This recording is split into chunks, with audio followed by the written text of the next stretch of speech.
Good evening, सत श्री अकाल, नमस्कार, राम राम जी। कैसे हैं आप सभी? उम्मीद करती हूँ आप सभी अपने घरों में सुरक्षित होंगे। मैं हूँ एडवोकेट निशा तनवर। मकर संक्रांति का त्योहार आ रहा है और जाहिर सी बात है आप सभी ने सोचा होगा कि आपने इस दिन खूब दान करना है और खूब खूब पुण्य कमाना है। तो मैं आपसे इस बारे में चर्चा करना चाहूंगी कि दान सिर्फ एक दिन के लिए नहीं करना चाहिए। दान आप हर महीने का एक पर्टिकुलर डेट रख सकते हैं। किसी जरूरतमंद इंसान की मदद जरूर करें। अगर भगवान ने आपको इस काबिल बनाया है कि आप किसी की मदद कर सकते हैं, आपको देने वालों की श्रेणी में रखा है, देने वालों की लाइन में रखा है, तो आप कंजूसी ना करें। हमेशा कुछ ना कुछ चीजों का दान अवश्य करें। हमारे पास 1 रुपया तो होता ही है, चाहे सड़कों पे कोई भीख मांग रहा हो या घर पे आपके बाहर कोई दरवाजे पर आपको आवाजें लगा रहा हो कि पुकार कर रहा हो, तो उन्हें कम से कम 1 रुपए का दान जरूर करें। अगर आप कुछ नहीं कर सकते तो कुछ तो करें, कुछ ना कुछ जरूर करें। अब आते हैं महाभारत के युद्ध के समय में कर्ण के बारे में। कर्ण महावीर दानी थे।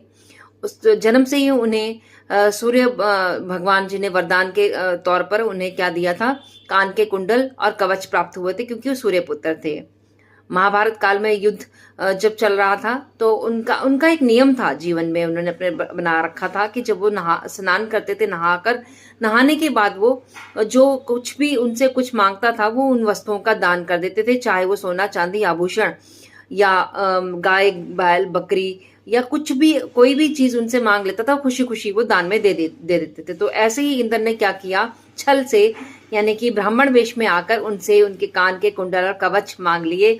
तो बिना निसंकोच यानी कि बिना किसी डर के, बिना संकोच के, बिना कुछ सोचे विचारे उन्होंने उन दोनों ही चीजों का दान कर दिया था। हालांकि वो जानते थे अगर मैं इन दोनों ही चीजों का दान कर दूंगा तो मेरी महाभारत के युद्ध में मृत्यु निश्चित है।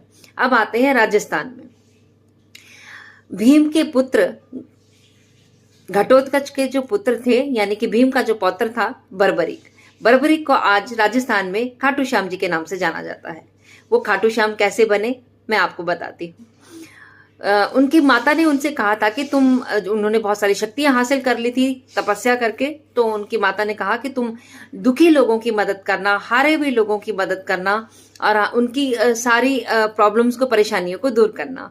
तो ऐसे उन्हें महाभारत के जो युद्ध के बारे में पता चला, उन्हें लगा कि कौरवों की तरफ मुझे होना चाहिए, क्योंकि कौरवों के हारने की जो है चांसेस ज्यादा हैं। तो श्री कृष्ण भगवान जी तो अंतर्यामी थे, वो उन्होंने परीक्षा लेने के लिए उनके पास पहुंच गए और उन्होंने वेश बदलकर उनसे उनका कहा कि तुम वाकई में अगर सच्चे दानी हो तो मुझे अपना शीश काट कर दे दो।